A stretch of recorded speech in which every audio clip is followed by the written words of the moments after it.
সম্মানিত হাজিরিন, আল্লাহ রব্বুল আলামিন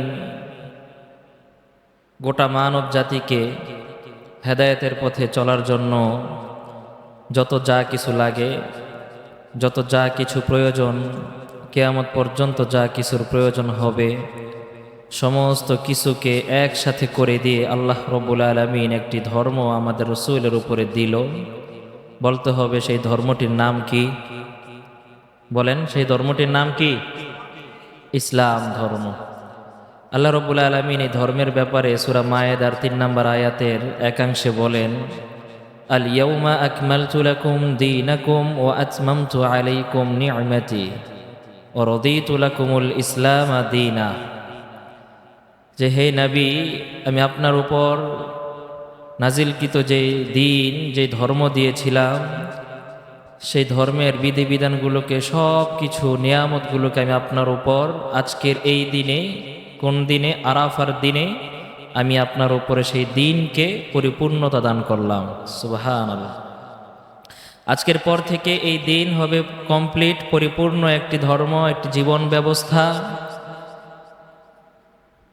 এই ধর্মের ভিতরে না থাকবে কোনো বাড়াবাড়ি, না থাকবে কোনো ছাড়াছাড়ি।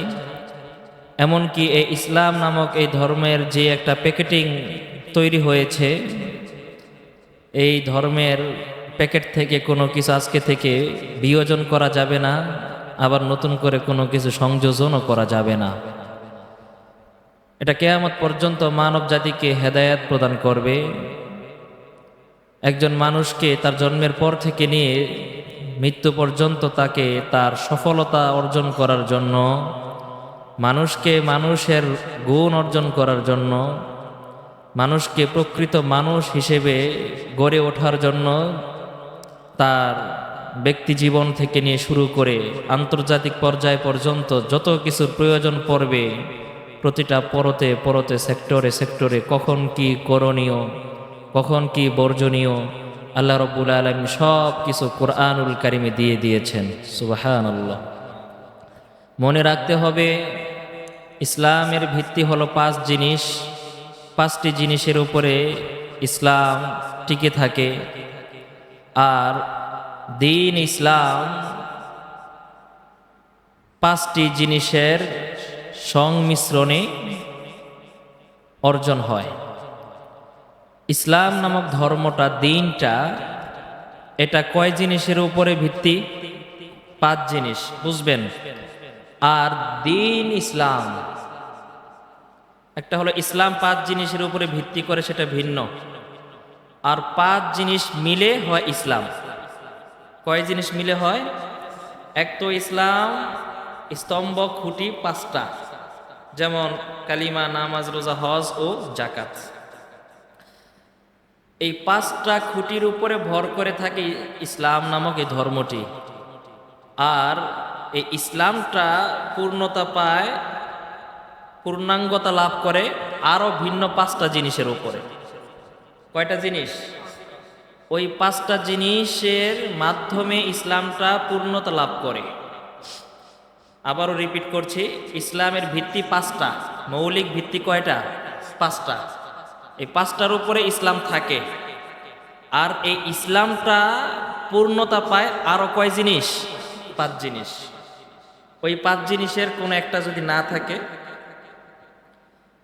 তার দ্বীনিয়াত, তার দ্বীন ইসলাম পূর্ণতা লাভ করে না।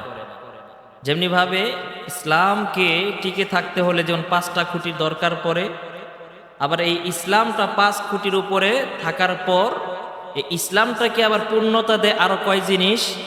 একটা যদি অভাব থাকে, তাহলে তার মাঝে ওই দ্বীন, ওই ইসলাম, ওই ঈমান তার মধ্যে কি নাই? পরিপূর্ণ নাই।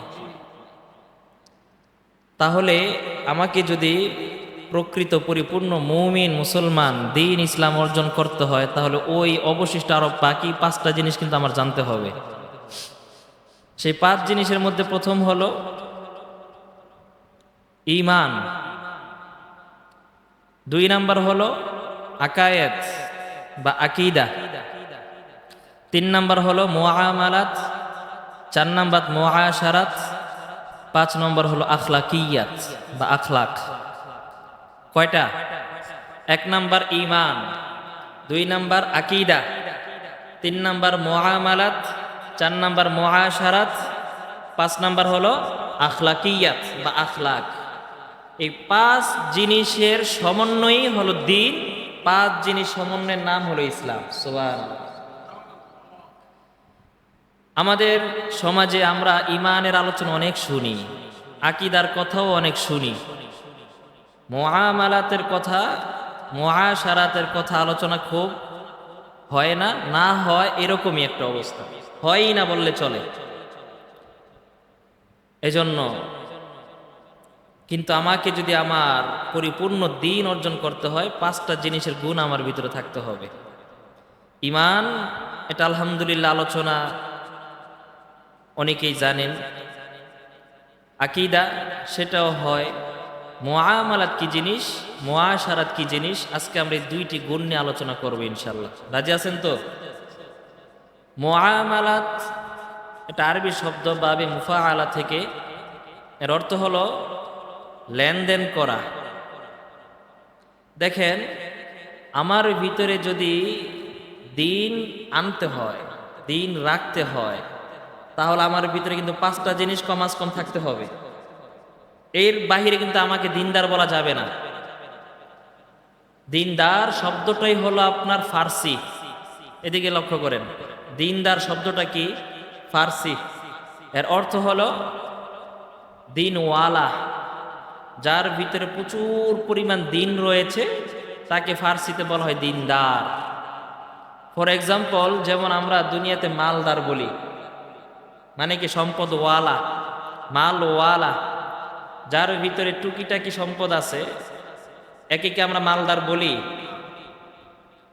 কাকে বলি? যার ভিতরে অঢেল সম্পদ আছে, সম্পদের পাহাড় প্রাচুর্য যার আছে, যার সম্পদের কোনো সীমানা নাই, এরকম অঢেল সম্পদের মালিক যে, তাকে আমরা কি বলি? মালদার।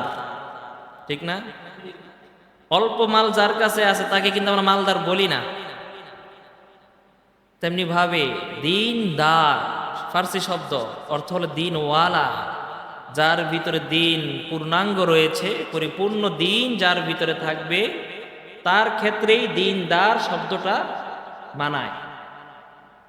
কিন্তু যেই মানুষটা ইবাদতের লাইনে সে পরিপূর্ণ, কিন্তু বাকি আরো 4টা লাইন আছে, ওই ক্ষেত্রে তার কোনো ভূমিকাই নাই, তার কোনো দখলদারিত্বই নাই, কিন্তু নামাজ রোজা পাক্কা, অন্য বাকি সবগুলার ভিতরে সে ফাক্কা।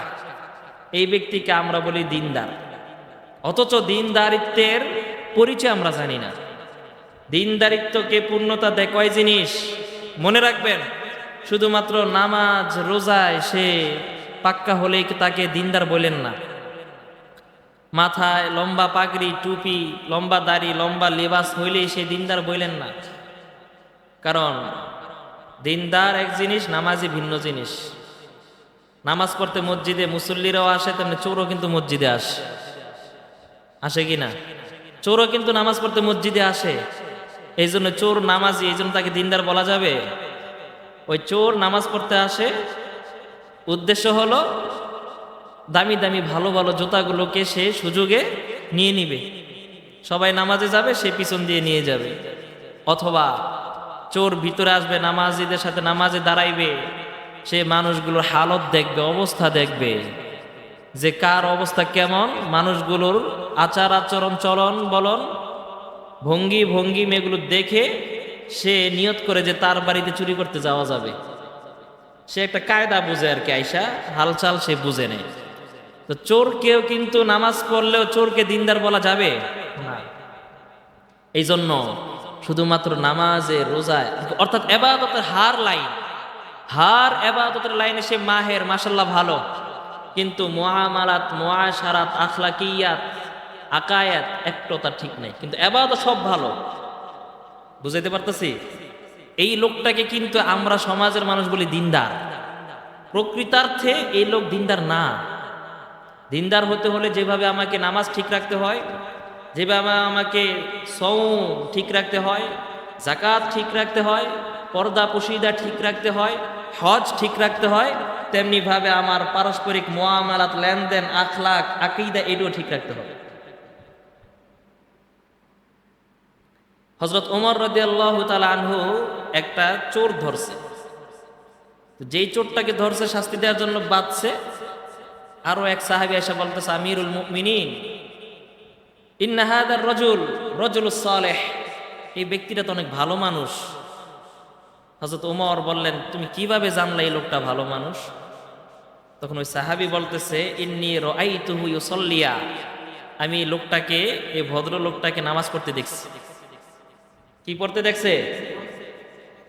হযরত ওমর ফারুক রাদিয়াল্লাহু তাআলা আনহু বললেন, আরে মিয়া, শুধুমাত্র নামাজ পড়তে দেখেছো এই জন্যই তুমি তার ব্যাপারে মন্তব্য করতেছো সে ভালো মানুষ?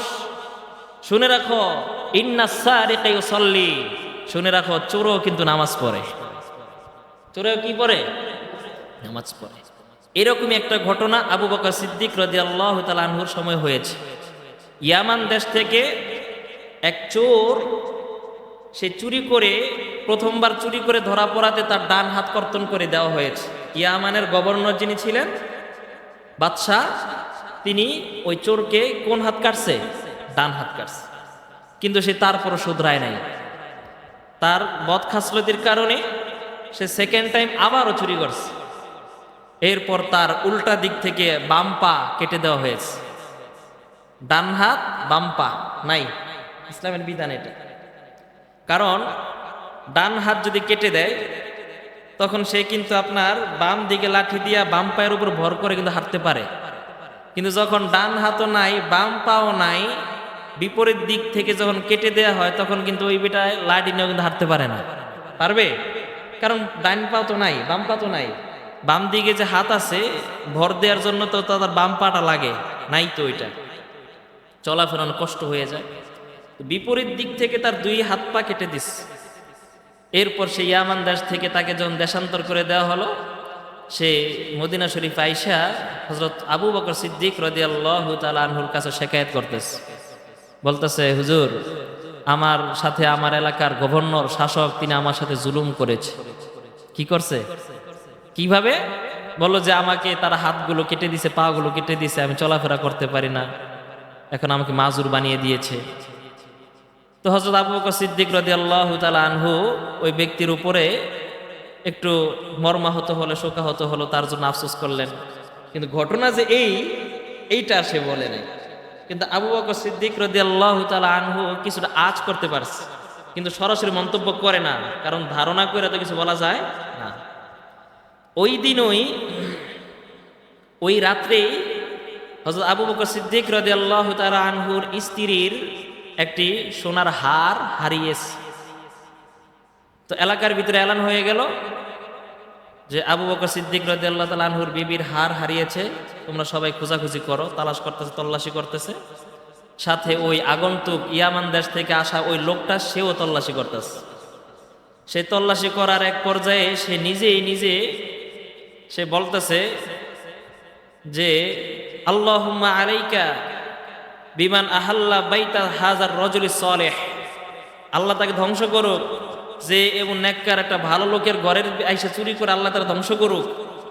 এইভাবে সে বলতেছে আর খোঁজাখুঁজি করতেছে। ওই দিন রাত্রে আর পায় নাই হারটা। পরদিন কোনো এক স্বর্ণকারের দোকানে গিয়ে ওই হারটা পাইছে। স্বর্ণকারকে জিজ্ঞাসা করা হলে স্বর্ণকার বলে যে, আমার কাছে এই হারটা ইয়ামান দেশ থেকে আসা ওই খোরা লোকটা এসে বিক্রি করে গেছে। কোন লোকটা? যে লোকটা রাত্রিবেলা চোরকে অভিশাপ দিস, ওই লোকটাই স্বর্ণকারের দোকানে গিয়ে ওই হারটা বিক্রি করছে। তার মানে চুরি করছে কে? এই লোকটাই তো, এই লোকটাই চুরি করছে। তখন হযরত আবু বকর সিদ্দিক রাদিয়াল্লাহু তাআলা আনহু বললেন যে, দেখো, মানুষের বাহ্যিক দেখেই তাকে দিনদার, ভালো, নেককার মতামত করা যায় না। তখন আবু বকর সিদ্দিক রাদিয়াল্লাহু তাআলা আনহু বললেন যে, এই ব্যক্তির জন্য আমার চুরির জন্য যতটা আফসোস না হয়, তার চাইতে বেশি আফসোস হয় যে সে রাত্রিবেলা হার খোঁজার সময় সে যে নিজে অভিশাপ দিয়েছিল, ওইটা আমার কাছে সবচেয়ে বেশি ভারী মনে হয়। তাহলে এই দুইটা ঘটনা থেকে, হাদিস থেকে কি বুঝলেন? দিনদার শুধুমাত্র নামাজের সাথেই কিন্তু সীমাবদ্ধ না, অনেক দিক থেকে যার ভিতর পরিপূর্ণতা থাকবে তাকেই দিনদার বলা হয়। যেমনিভাবে অল্প টাকা থাকলে তাকে মালদার বলা যায় না। এই জন্য যেমনিভাবে মসজিদে নববীতে মুসল্লিরা সাহাবীরও নামাজ পড়তেন, মুনাফিকরাও নামাজে আসতো। তখন জানেন না আপনারা, মুনাফিকরাও নামাজ পড়তো, মুনাফিকরাও মাথায় পাগড়ি দিত, মুনাফিকরাও জিহাদে যাইতো, যুদ্ধ করত। কিন্তু তাদের ব্যাপারে ঘোষণা হয়েছে কুরআনুল কারীমে যে তারা কাফেরের চাইতো তারা নিকৃষ্ট, কাফেরের চাইতো নিকৃষ্ট। নামাজ পড়ার পরেও, জিহাদ করার পরেও তারা কাফেরের চাইতে নিকৃষ্ট। কেন? কারণ তারা ইবাদতের লাইন ঠিক রাখছে, কিন্তু বাকি 4 লাইনে তাদের কোনো হস্তক্ষেপ নাই, তাদের কোনো দখলদারিত্ব নাই। এই জন্য আল্লাহ রসুল সাল্লাল্লাহু আলাইহি ওয়াসাল্লাম এই সমস্ত মানুষদের থেকে আমাদেরকে দোয়া শিখিয়েছেন, আল্লাহুম্মা ইন্নী আউযু বিকা মিন জারি সু ওয়া মিন যাওজিন তাশায়্যাবানি ক্বাবলাল মাশী ওয়া ওয়ালাদিন ইয়াকুনু আলাইয়া রাব্বান। আল্লাহর নবীজি আমাদেরকে দোয়া শিখিয়েছেন যে আল্লাহ আমরা পানাহ চাই আপনার মন্দ প্রতিবেশী থেকে,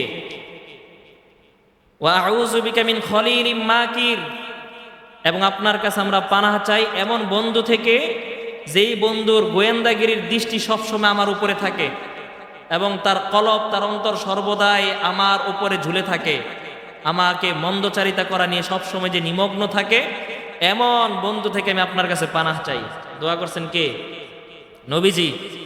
আল্লাহুম্মা ইন্নী আউযু বিকা মিন খলিলিম মাকির, মকরবাজ বন্ধু থেকে আমি আপনার কাছে পানাহ চাই। কারণ যেই বন্ধু সামনে আসা বন্ধুত্ব সুলভ আচরণ করে, পশ্চাতে গেলে সে দুশ্মনী করে, এমন বন্ধু খুব ডেঞ্জারাস হয়। এমনকি ইন্নী আউযু বিকা মিন জারি সু, মন্দ প্রতিবেশী থেকেও পানাহ চাওয়ার জন্য দোয়া শিখিয়েছেন নবীজি। এই জন্য বাহ্যিক দিক থেকেই বিবেচনা করলেই হয় না, আরো বিষয় থাকতে হয় আমাদের ভিতরে। তাহলে 1 নাম্বার যে ঈমান, 2 নাম্বার ছিল আকীদা, 3 নাম্বার বলেছিলাম মুআমালাত। মুআমালাত খুব গুরুত্বপূর্ণ, বুঝেন, যেগুলোর কারণে বলবেন যে হুজুর এই সামান্য এটির জন্যই দিনদার পূর্ণতা পায় না। হ্যাঁ, এটা আপনার জন্য দিন। আপনার দিনকে পূর্ণতা দিতে হলে আপনার ভিতরে মুআমালাত আনতে হবে, মুআশারাত আনতে হবে। মুআমালাত কি? মুআমালাত হলো আপনার পারস্পরিক লেনদেন। লেনদেন ভালো না, কিন্তু নামাজ এসে সুন্দর ভালো মুসল্লি, হাজি সাহেব সুন্দর সুন্দর কথাও বলে, কিন্তু তার সাথে কেউ যদি লেনদেন করে টাকা দেওয়ার ক্ষেত্রে সে এতটা টালবাহানা করে, যে লেনদেন করে সেই বুঝে। একবার লেনদেন করলে দ্বিতীয়বার আর তার সাথে কেউ লেনদেন করে না। একবার আপনি একজনকে টাকা দিলেন, এক নামাজি দিনদার মানুষ দেখা, কিন্তু আপনি যখন তার কাছে যখন আপনার পাওনা টাকা চাইতে যাবেন, তখন সে হাজারো টালমাটাল আপনার সাথে দেখায়, ওজর দেখায়, কথা মতো টাকা দেয় না। এজন্য যে মানুষকে চিনতে হলে 2টা কাজ করতে হবে। 1 নাম্বার কাজ হলো তার সাথে সফর করতে হবে। সফর, সফর শব্দের অর্থই হলো স্পষ্ট হওয়া, বিদীর্ণ হওয়া, খুলে যাওয়া, এটাকে বলা হয় সফর। কারণ সফরে গেলে একজন মানুষের সাথে যখন দুজন যখন আপনারা সফরে থাকবেন দীর্ঘদিন, 3 দিন হোক, 5 দিন হোক, 40 দিন হোক, 1 বছর হোক, যখন দূরে আপনি সফরে থাকবেন, তখন ওই মানুষের আচার আচরণ আসল যেটা সেটা আপনি দেখতে পাবেন। 2 নাম্বার, তাকে চিনতে হলে তার সাথে লেনদেন করতে হবে। কাউকে যদি চিনতে হয় কি করবেন? তার সাথে লেনদেন করতে হবে। লেনদেনের মাধ্যমে মানুষ চিনা যায়। উপরে উপরে যতই ঠিক হোক না কেন, লেনদেন যদি ঠিক না হয় তার ইমানদারিত্ব কোনো কাজে আসবে না। লেনদেন ঠিক রাখতে হবে। ঢালকানগরের হজরত তিনি একটা ওয়াকিয়া আমাদেরকে শুনিয়েছিলেন। তার এই খানকার পাশেরই এক মুসল্লির কথা তিনি বলেছেন, নাম প্রকাশ করে নাই। বলছেন যে সে আমার কাছে নিয়মিত আসে যায়, খুব ভালো পাক্কা মুসল্লি। এমনকি তার বাড়িতে মাস্তুরাতের পয়েন্ট, তার বাড়িতে মহিলারা আসলে মাস্তুরাত জামাতও সে উঠায়। এত ভালো, হার লাইনে তার মেহানো সব ঠিক আছে, কিন্তু এই লোকের লেনদেন ভালো না। এই লোকে যার থেকে মাল আনে তাকে টাকা দেয় না, কিংবা তার থেকে যে পাওনাদার, সে পাওনাদারদেরকে সে টাকা ঠিক মতো পরিশোধ করে না। তাহলে হযরত বললেন যে তার এই মেহনত, এই নামাজ ইবাদতের লাইনে সে মাহের, কিন্তু বাকি 4 লাইনে সে মাহের না হওয়ার কারণে তার ইমানদারিত্ব, তার দিন, তার ইসলাম পরিপূর্ণ হয় নাই। এজন্য লেনদেনটাকে স্বচ্ছ রাখা চাই। হযরত সেটাও একটা ঘটনাও শুনিয়েছিলেন যে এক বুজুর্গ এক ইহুদির থেকে কিছু টাকা কর্জে হাসানা নিয়েছিল। ওই বুজুর্গের বাড়ি ইহুদির বাড়ির মাঝখানে এক বিশাল নদী, বড় নদী। তো ওই বুজুর্গ লোকটা ভালো মানুষ, ইহুদিও জানে, বিশ্বস্ত মানুষ। তো লেনদেন যখন করে তখন ইহুদি লোকটা হলো দেনাদার, পাওনাদার, আর মুসলমান বুজুর্গ লোকটা হলো দেনাদার। ইহুদি লোকটা চুক্তির দিন বলে যে আপনি আমার থেকে এতগুলো টাকা নিবেন, আপনার বাড়ি ওপার আমার বাড়ি এপার, সাক্ষী থাকা তো দরকার। তখন ওই বুজুর্গ লোকটা বললেন যে আমার আপনার মাঝে সাক্ষী একমাত্র আল্লাহ। সাক্ষী কে? আল্লাহ। ইহুদি লোকটা বলেন ঠিক আছে, আপনি যেহেতু ভালো মানুষ, আমিও আপনাকে ব্যক্তিগতভাবে চিনি, তবে আপনি যেহেতু আল্লাহকে সাক্ষী রাখছেন বললেন, ঠিক আছে যান, আমি আপনার আল্লাহকে সাক্ষী রেখে আমি টাকাটা আপনাকে দিলাম, অমুক দিন আপনি টাকাটা আমাকে বুঝিয়ে দিবেন। এইভাবে সে টাকাটা নেয়ার পর সে ওপারে চলে গেল, ইহুদি এই পারে রয়ে গেল। নির্ধারিত সময় টাকা পরিশোধ করার দিন যখন আসলো, বুজুর্গ নদীর পাড়ে আইসা দেখে প্রচন্ড ঝড় তুফান বৃষ্টির কারণে নৌকা চলাচল বন্ধ।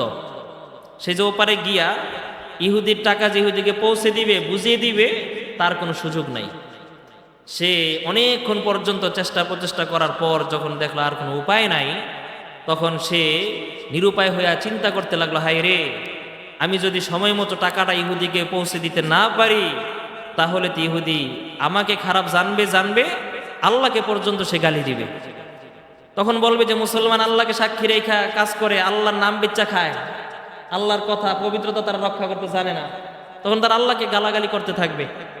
এই চিন্তায় সে পেরেশান হয়ে কি করবে, কোনো উপায়ান্তর না পেয়ে সর্বশেষ সে একটা চিরকুট লেখলেন, পত্র লিখলেন যে আমি হলাম এটার প্রেরক, আপনি হলেন প্রাপক। ওই ইহুদির কথা বলতেছে যে আমি আপনার থেকে কিছুদিন আগে কর্জে হাসানা হিসেবে এতগুলো টাকা নিয়েছিলাম, এক আল্লাহকে সাক্ষী রেখে নিয়েছিলাম।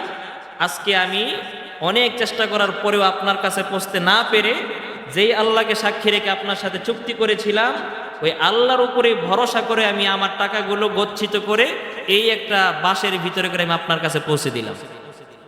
এই চিরকুটটা লিখে তিনি একটা বাঁশ নিলেন, বাঁশের ফাঁকার ভিতরে চিরকুটটা পেঁচিয়ে তিনি ওই টাকাগুলো সহ আল্লাহর উপরে তাওয়াক্কুল করে ওপারের দিকে সে ভাসিয়ে দিচ্ছে। ওই দিক দিয়া ইহুদি সে সময় মতো সে নদীর এই পারে ঘোরাঘুরি করতেছে ওই বুজুর্গের আশায় সে আজকে আসবে। তো যখন ওই বুজুর্গকে দেখতে পায় না, না দেখে সে চিন্তা করলো এই লোক তো কোনোদিন ধোকা দেয় না, ভালো মানুষ, সে হয়তো আসতে পারতেছে না, কিন্তু আরেকটু অপেক্ষা করে আসবে। ইহুদির মনে বিশ্বাস ওই বুজুর্গ আসবে, কিন্তু যখন দেখলো যে আসতেছে না, সে অনেকক্ষণ পর্যন্ত তাকিয়ে রইল। হঠাৎ করে দেখে যে একটা কাঠ বা তক্তা তার দিকে এরকম প্রচন্ড বেগে গতিতে কিনারের দিকে আসতেছে। তখন বুজুর্গ লোকটা ওইটাকে কৌতূহলের সাথে দেখার জন্য সামনে গেল, ওইটাকে নিল, খুলে দেখলো যে সুন্দরভাবে তার পাওনা টাকাগুলো সুন্দরভাবে প্যাকেটিং করা এবং ওইখানে লিখে দেওয়া আছে। ওই যে বুজুর্গ লিখে দিছে যে আপনার থেকে নিয়েছিলাম আল্লাহকে সাক্ষী রেখে, ওই আল্লাহর উপরে ভরসা করে আমি টাকাগুলো আপনার কাছে পৌঁছে দিলাম, আমার বিশ্বাস আল্লাহ পাক আপনার টাকা আপনার হাতে পৌঁছে দিবে। এই ঘটনা দেখে পত্র পড়ার পর ওই জায়গায় ওই ইহুদির সাথে সাথে কালিমা পড়ে মুসলমান হয়েছে। এটা হলো মুআমালাত, লেনদেন। আজকে আমরা একদিনের কথা গিয়ে টাকা নেই, 1 বছর পার হয়ে যায়, টাকা দেওয়ার খবর থাকে না। এই জন্য মানুষগুলো এখন কাউকে কর্জে হাসানা দেয় না, কারণ আপনি কাউকে বিপদে আপনি টাকা দিবেন, এই টাকা নিয়ে সে আপনাকে ঘুরাবে, কষ্ট দিবে। তো নিজের টাকা অন্যকে দিয়ে কে যাবে শুধু শুধু কষ্ট কিনতে বলেন? এই জন্য সমাজে এখন মানুষ টাকা ধার চাইলে পায় না, সুদে নিতে হয়। সুদ ছাড়া কেউ কাউকে টাকা এখন দেয় না। এটার আরেকটা কারণ হলো আমরা নিজেরাই নিজেদের নৈতিক অবক্ষয়ের কারণে, আমাদের লেনদেন এত খারাপ হওয়ার কারণে এখন মানুষ আমাদেরকে বিশ্বাস করে না। কিন্তু আমি নামাজি, সব ঠিক আছে, কিন্তু আমার লেনদেন খারাপ, আমি গরিব মানুষের ঠকাই, রিক্সা ভাড়া ঠকাই, মানুষগুলোকে বিভিন্নভাবে ঠকাই, বাজারে গিয়া আমি কি করি, জোর বশত আমি চড়া দামের জিনিস, বেশি দামের জিনিস কম দামে নিয়ে ফেলি। বাড়ির মিস্ত্রিকে আমার বাড়িতে এনে কাজ করাইয়া তারে 1000 টাকা আমি ধরাই দিই 500 টাকা, কিন্তু আমি নামাজি। আমি কি নামাজি, কিন্তু তার এই মুআমালা ঠিক নাই, লেনদেন তার ঠিক নাই। লেন মানে হলো নেয়া, দেন মানে হলো দেয়া, আরবিতে বলা হয় মুআমালাত। এখন আপনি বলতে পারেন এই লেনদেন দেয়া নেয়া ক্রয় বিক্রয়, একজনে টাকা দিবে একজনে পণ্য দিবে, এটা হলো মুআমালাত, লেনদেন। এটাও ইসলামের অত্যন্ত একটা গুরুত্বপূর্ণ একটা বিষয়, অনেক গুরুত্বপূর্ণ। এই জন্য লেনদেন আমাদেরকে ঠিক রাখতে হবে, পারস্পরিক লেনদেন, যেটা মুআমালাত মুআশারাত। 4 নাম্বার হলো মুআশারাত। 4 নাম্বার কি বলছিলাম? মুআশারাত। মুআশারাত হলো বাহিরের লোকদের সাথে তো আপনার একটা ফেস আছে, একটা চেহারা আছে, বাহিরের মানুষ আপনাকে এই হিসেবে চিনে যে আপনি ভদ্র মানুষ, আপনি গুণী মানুষ, বিচার আচার করতে পারেন, মানুষগুলোকে সমঝোতা করে দেন, আপনি অনেক জ্ঞানী ভদ্র মানুষ, সৎ লোক, এটা বাহিরে মানুষ জানে। কিন্তু মুআশারাত হলো যে আপনার ঘরের লোকেরা, নিজের লোকেরা আপনাকে যেটা দেখে ওইটা হলো মুআশারাত। এখন একজন মানুষ বাহিরে সব ভালো, কিন্তু সে ঘরের ভিতরে নিজের লোকের সাথে, নিজের কারিগরদের সাথে, নিজের কর্মচারীদের সাথে, নিজের অধীনস্থ পরিবারের লোকদের সাথে তার যেই রূপ, ওই বাহিরের রূপের সাথে তার মিলে না।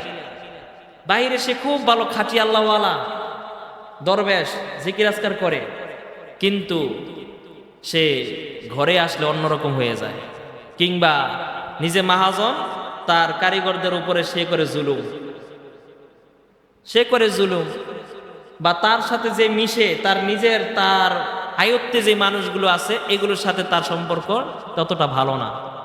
আপনি এক জায়গা দিয়ে যাচ্ছেন, রাস্তা দিয়ে, আপনার রাস্তা দিয়ে যাচ্ছেন, আপনার সাথে যে লোকটা হাঁটতেছে সেই লোকটা আপনার একটা সঙ্গী, সে আপনার সাথী, সে একটা জার, সে হলো আপনার সফর সঙ্গী। সুতরাং মুআশারাত হলো ওই সফর সঙ্গীর সাথে আপনাকে ভালো ব্যবহার করতে হবে, ইনসাফ কায়েম করতে হবে। আপনি একটা গাড়িতে উঠছেন, অটো কিংবা সিএনজিতে, ওই পিছনের সিটের ভিতরে তো বয় সাধারণত সিএনজির কয়জন বসে? 3 জন না? তা আপনি বসছেন, শুরুতেই বসে রয়েছেন এমন কায়দায়, পাশে আর বড় জোরে একজন বইতে পারে, 2 জন বলে খুব কষ্ট হয়। কিন্তু আপনি শুরুতে গেছেন, আপনি জায়গা মেরা লইছেন 2 জনেরটা, এটার নাম হলো মুআশারাত। লোকটা কিন্তু ভালো, নামাজ পড়া মাত্র বাইরে হয়েছে, গাড়িতে উঠতে সেই 2 জনের জায়গায় একাই দখল করছে, তাইলে বোঝা গেল তার মুআশারাত ঠিক নাই। এজন্য গাড়িতে বসতে হলেও আপনাকে আপনার সিট অনুযায়ী বসতে হবে, সেইখানে আপনাকে ইনসাফ কায়েম করতে হবে। এই তো ঈদের পর কিছুদিন আগে আমরা যে সফরে গিয়েছিলাম টেকনাফের দিকে, কক্সবাজার আসার সময় আমাদের সামনের যে সিট, আমরা পিছনে, তো স্লিপার সিটগুলো আছে না, যে কাত হয়ে ঘুমায়, দূরপাল্লার বাসগুলোতে এরকমই হয়। তো সামনের ভদ্রলোক 2 জন, তারা কি করছে, আমাদের উপরে তাদের এই চেয়ারটা হেলান দিয়ে সাইরা আমাদের হাঁটুর সাথে মিশাই দিচ্ছে, পিছনে আমাদের বসতে কষ্ট হইতেছে। তো অনেকক্ষণ পর লোকটাকে বললাম যে ভাই আপনার সিটটা একটু ওচা করেন, আমাদের হাঁটুর সাথে মিশা যায়, আমাদের তো কষ্ট হইতেছে। বলে যে আপনি কর্তৃপক্ষরে জানান, আমাদের সিট দিছে, সিট স্লিপার সিট, এইভাবে আমরা শুনবো, এইভাবেই বসবো, দিনের বেলায় শুয়ে। তো পরে বললাম যে ভাই এটা তো দিছে রাতের জন্য, প্রয়োজনের জন্য, এটা তো দিনের বেলা আপনাকে এটা তো করার জন্য বলা হয় নাই। আর বিশেষ কথা হলো আপনি তো এটা আমার উপরে নিয়ে আসে বলছেন, একদম পুরো শরীরের সাথে লাগিয়ে গেছে, আমার দাঁড়ানো কোনো ক্যাপাসিটি নাই। তো এই নাসর বান্দাকে বুঝাইতে পারতাছি না, যাক মাইন্না নিলাম। কিছুক্ষণ পর সামনে পাশে, বাম পাশে আপনার জানালার থাই থাকে না বাস গাড়ির, তো থাইটা মাঝ বরাবরই তো থাকে, এটাতে ইনসাফ, ওই পাশে অর্ধ করে যাবে। তো সে কি করলো, এটা পুরোটাই আমাদের এই দিক দিয়ে লাগাই দিচ্ছে, সামনে দিয়ে তার রাখছে। তো বললাম যে ভাই একটু ওইদিকে নেন, মাঝামাঝি নেন। না, আমাদের এখান থেকে বাতাস আসতে হবে। এখান থেকে কি আসতে হবে? তাই আমি বললাম ভাই তা আমাদের এখান থেকে কি আসবে? আপনার ওই যে পিছের দা খোলা আছে না, পিছের দা আপনারটা আসবে। আচ্ছা, বাস গাড়ির বাতাস কি সামনে দেয় না পিছে দেয়? সামনেরটা আসে না। তার কথা হলো যে এটা আমি লাগাইছি, আপনি ওইটা লাগাই দেন। তাই আমি বললাম যে ভাই বাতাসটা আমার ওই দিক থেকে আসবে, পিছনের বাতাসটা পিছনে যাবে, ওইটা তার আমার এদিকে আসবে না। মানে এই মাথা মোটারে বুঝাইতে পারি না শেষ পর্যন্ত, কারণ অল্প সফর হইলে তো 1-1.5 ঘন্টা হইলে এটা মাইনা নিতাম। সফর প্রায় জানিছিল প্রায় 12-14 ঘন্টা লাগছে টেকনাফ থেকে আসার সময়। কক্সবাজার হইয়া, রামু থানা হইয়া, আপনার পটিয়া হইয়া, প্রায় আবার ওই সময় আপনার তেলের সংকট ছিল, প্রত্যেকটা পাম্পে গিয়া গাড়ি লেন্ড করে তেলের জন্য 1 ঘন্টা 2 ঘন্টা দাঁড়াই থেকে পরে তেল ছাড়া আবার সামনে জায়গা। তো এইরকম প্রায় 14 ঘন্টা লাগছে ওই জার্নিটাতে। তো পরে কন্ট্রাক্টর আসতে বললাম, কন্ট্রাক্টর আসলো। আসার পর কন্ট্রাক্টর সে নিজে এই লোকের বুঝাইতে পারে না। এই লোকে কয় তাহলে মিস্ত্রি এটা কেমনে বানাইছে, এটা আমার এখান থেকে অর্ধেক দিলে আমার এখান থেকে বাতাস আসে না, এটা মিস্ত্রির দোষ। ওই হইতেছে এটা মিস্ত্রির দোষ। তো যাই হোক, পরে সব প্যাসেঞ্জারের ভিতরে একটা আলোড়ন হয়েছে, সবার বলা বলিতে শেষ পর্যন্ত ওই ভদ্রলোক তার সিটও ঠিক করছে আর থাইও ঠিক করছে। বলার উদ্দেশ্য হলো এই যে আমার সাথে সফরের সাথে যে লোকটা থাকবে সেও কিন্তু আমার প্রতিবেশী, সে আমার যার, ওই সফর সঙ্গীর সাথেও আমাকে ভালো ব্যবহার করতে হবে যদি আমার মুআশারা ঠিক রাখতে হয়। এরপর আমার বাড়ির গাছ লাগাইছে সীমানা একদম বর্ডার একদম কিনারে, জায়গা একটু রাখি নাই, কিন্তু আমি গাছ লাগাইছি সীমানা জুড়ে। কিন্তু আমার তো বোঝা উচিত ছিল এই গাছ যখন বড় হবে গাছের ডালপাল তো আর আমার সীমানার ভিতরে থাকবে না, গাছের ডালপালা তো প্রতিবেশীর বাড়িতে যাবে।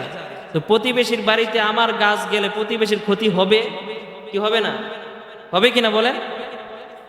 ম্যাক্সিমাম জায়গায় এখানে কেমন জানি না, এরকম করে আম গাছ কাঁঠাল গাছ কিনার দিয়ে লাগায় রাখে, গাছের ডাল বা অধিকাংশটা প্রতিবেশীর বাড়ির দিকে ঝুঁকে থাকে। আর তার জোর আছে, ক্ষমতা আছে, এই কারণে নিরীহ প্রতিবেশীরা তাকে কিছু বলতেও পারে না, বলতে গেলে সম্পর্ক নষ্ট। তাহলে এই লোকটা যদি মসজিদের সভাপতি মুতল্লিও হয়, তার নামাজ রোজা সব কিছু পাক্কা হলেও তার এই মুআশারাতের কারণে সে জাহান্নামে চলে যাবে। কারণ মুআশারাত আপনার ঠিক রাখতে হবে, এটা হলো মুআশারাত। বুঝতে পারতেছি? মুআশারাত আপনার গোপন বিষয়গুলো যেটা দূরের মানুষ জানে না, কাছের মানুষের সাথে আপনার লেনদেন ভালো ব্যবহার কেমনটা করে, এটা মুআশারাত। আপনার স্ত্রীর সঙ্গে, আপনার ছেলে মেয়ের সঙ্গে, আপনার ভাই বেরাদারের সঙ্গে, আপনার সাথে যাদের ওঠা বসা হয় তাদের সঙ্গে। আপনি আপনার মাহাজন থেকে আনেন 16 আনা বুজ্জা, কিন্তু আপনি আপনার অধীনস্থ লোকদেরকে দেওয়ার সময় আপনি একবারে পুরা হিসাবে মুষ্টিবদ্ধ করে রাখেন, তাহলে বোঝা গেল আপনার মুআশারা ঠিক নেই। আপনি আনছেন যেমন করে 2 হাত ভরে, আপনাকে দিতে হবে 2 হাত ভরে, তাহলে বোঝা যাবে যে আপনার মুআশারা ঠিক আছে। কি ঠিক আছে? মুআশারা ঠিক আছে। এই কারণে আমাদের যে 4 নাম্বার যে গুণটা ছিল সেটা হলো আপনার মুআশারা ঠিক রাখতে হবে। 1 নাম্বার বলছিলাম কি ঈমান, 2 নাম্বার আকীদা, 3 নাম্বার মুআমালা, 4 নাম্বার মুআশারাত। মুআমালাতের ভিতরে আরেকটা কথা প্রাসঙ্গিকভাবে একটা ফজিলতের পূর্ণ একটা কথা বলে দেই। অনেক সময় আমরা টাকা পয়সা ধার করি, কর্জ করি। তো কর্জ করার ব্যাপারে আমাদের হয়তো 2টা অবস্থা হবে। এক লোক আছে টাকা পয়সা কর্জ করে, নিয়ত ভালো যে না তাড়াতাড়ি তার টাকাটা আবার আমাকে দিয়ে দিতে হবে। আবার একদল আছে যে টাকা নেয়, ধার করার সময় নিয়ত থাকে যে এই টাকা তারা দিবে না। এই জন্য দেখবেন কিছু কিছু লোক এক এলাকায় গিয়ে ঘাঁটি বাঁধে, ওই এলাকায় 6 মাস, 1 বছর, 2 বছর, 4 বছর থাকে, খুব ভালো ব্যবহার করে, মানুষও মায়া করে, আরে ভিনদেশি মানুষ আসছে, ব্যবহারও ভালো, অমায়িক লোক, তো সবাই তার আপ্যায়নটা একটু বেশি করে। অল্প দিনের ভিতরে সে এলাকার ভিতরে একটা গ্রহণযোগ্যতা পায়, মানুষের মধ্যে একটা বিশ্বস্ততা সে অর্জন করে। এই সুযোগে সে ওই যে এলাকায় গেছে, ওই এলাকায় 2-4 বছর থাকার পর সে ওই এলাকার মানুষদের থেকে সে টাকা পয়সা ধার করা শুরু করে দেয়। প্রথমে 10,000, 20,000 এরকম অল্প অল্প দেয়, ফাইনাল ধাপে লাখ টাকা নেয়, নিয়ে 10 লাখ 20 লাখ টাকা এমন হইলে ওই এলাকা থেকে সে চম্পট, ওই এলাকা থেকে সে বিদায়। হয় না এরকম? বহুত হয়। ওই এলাকা থেকে সে নাই, ওই এলাকার মানুষগুলো তার কিন্তু বিশ্বাস করে দিছে। তো এই লোকটা যে তাদের থেকে যে ধার নিছে, তার নিয়তে ছিল টাকা পয়সা মাইরা খাওয়ান্তি, এর নিয়ত এটা ছিল না যে টাকা পয়সা দিবে। আবার আরেক জায়গায় গিয়ে সে এমন করে এইভাবেই চলে। আমার জানা শুনে এরকম বাপ চট্টগ্রাম এলাকার ভিতরে এরকম করে, ছেলে আপনার উত্তরবঙ্গ এলাকার ভিতরে করে, বাপ ছেলে 2 অঞ্চলে গিয়ে এরকম টাকা পয়সা মেরা মেরা খায়। বুঝতে পারছেন? তো হাদিসের ভিতরে আসছে যে কোনো ব্যক্তি যদি টাকা পয়সা ধার করার সময় নিয়তে করে যে তার টাকাটা দিবে না, মাইরা খাবে, তাহলে আল্লাহ পাক আতলাফাহু, আল্লাহ পাক ওই ব্যক্তিকে ধ্বংস করে দেয়, ওই ব্যক্তিকে ধ্বংস করে দেয়। কারণ নিয়তের নাম বরকত, আপনারা বলেন না, সে নিয়তে করছে মাইরা খাওয়ানোর জন্য, এই জন্য আল্লাহ পাক তারে ওই সচ্ছলতা আর দেয় না। দেখবেন যারা বাটপার কিসিমের হয়, এদের কাছে কখনো সচ্ছলতা আসে না, এরা সারা জীবন এর থেকে এরে দেয়, এর থেকে এরে দেয়, এইভাবেই তাদের চলতে হয়। কারণ তাদের নিয়তি হইল ওই টাকা এনে না খাইব, এই জন্য আল্লাহ পাক আতলাফাহু, তাকে ধ্বংস করে দেয়। আর যেই ব্যক্তি ধার করার সময় নিয়তে করে যে না, তার টাকাটা যেভাবে হোক আমাকে পৌঁছে দিতে হবে, ফেরত দিতে হবে, তখন আল্লাহর নবী, বিশ্ব নবী রহমাতুল্লিল আলামিন বলেন, তাহলে আল্লাহ রব্বুল আলামিন নিজেই ওই ব্যক্তিকে পাওনা পরিশোধ করার জন্য সহযোগিতা করে। সুবহানাল্লাহ, সহযোগিতা করে। অপর এক হাদিসের ভিতরে আসছে, কোন ঋণগ্রস্ত ব্যক্তি যদি সকালে ফজরের পর 7 বার, সন্ধ্যার পর 7 বার যদি এই দোয়াটা পাঠ করে, তাহলে আরশের মালিক তার ঋণ পাহাড় পরিমাণ যদি থাকে, হাদিসের ভাষা মিসলা জাবাদিল বাহার, সাগরের ফেনা পরিমাণও যদি তার ঋণ থাকে, আল্লাহ পাক তার ঋণকে পরিশোধ করে দিবে। দোয়াটা হলো এই, আল্লাহুম্মা কফিনি বিহালালিকা আন হারামিকা ওয়া আগনিনি বিফাদলিকা আম্মান সিওয়াক। সকালে কয়বার? সকালে কয়বার? সন্ধ্যায় 7 বার। তাহলে ঋণ কর্জ করার সময় যখন যদি এরকম কিসিমের লোক পইরেই যায়, দেখেন যে না, লোকটা দিতেছে না, সামর্থ্য থাকলে তাকে মাফ করে দিবেন। মাফ যদি করে দেওয়া হয়, মুসলিম শরীফের বর্ণনার ভিতরে আসছে, মান কাররাবা কুরবানান, কোনো ব্যক্তি যদি কোনো মুমিন ব্যক্তির বিপদের ভিতরে সহযোগিতা করে দুনিয়ার ভিতরে, কাররাবাল্লাহু তাআলা ফি ইয়াউমিল কিয়ামা, আল্লাহ রাব্বুল আলামিন কিয়ামতের দিন কঠিন বিপদ থেকে তাকে উদ্ধার করবে। সুবহানাল্লাহ। এই জন্য আবার পাওনাদাররা আপনার থেকে একটা টাকা নিয়েছে 10 দিনের মেয়াদে। কয় দিনের মেয়াদে? মনে করেন 10 দিনের মেয়াদে আপনি তাকে 1000 টাকা দিচ্ছেন। হাদিসের ভিতরে আসছে 10 দিন মেয়াদে সে আপনার থেকে 1000 টাকা নিল, আপনি প্রত্যেক দিন 1000 টাকা আল্লাহর রাস্তায় সদকা করার সওয়াব পাইবেন। সুবহানাল্লাহ। 10 দিন সময়, নির্ধারিত সময় অতিবাহিত হয়ে গেছে, এখন ওই ঋণগ্রস্ত ব্যক্তি আপনার কাছে আইসা সে উজর পেশ করলো যে ভাই, টাকাটা তো ম্যানেজ করতে পারি নাই, আরো 4 দিন 5 দিন আমার সময় দেন। তা আপনি তার আরো 5 দিন সময় দিলেন। হাদিসের ভিতরে আসছে পরবর্তী যে আরো 5 দিন সময় সে বাড়িয়ে দিল, ওই পরবর্তী 5 দিনে তার ডাবল সওয়াব, অর্থাৎ প্রতিদিন 2000 টাকা আল্লাহর রাস্তায় দান করা সওয়াব সে পাবে। 50,000 টাকা দিয়ে থাকলে 1 লক্ষ টাকা সওয়াব পাবেন, 1 লক্ষ টাকা দিলে 2 লক্ষ টাকা সওয়াব পাবেন। আপনি কিন্তু টাকাটা ফেরত পাচ্ছেন, কিন্তু সহযোগিতা করার কারণে প্রতিদিন এই টাকাটা আল্লাহর রাস্তায় সদকা করা সওয়াব পেয়ে যাচ্ছে। এই জন্য কর্জে হাসানা দিবেন তো, দিবেন কেমনে? মানুষ তো করে বাদ পারি। তাহলে 4 নাম্বার যেটা গেল, মুআশারা ঠিক রাখতে হবে।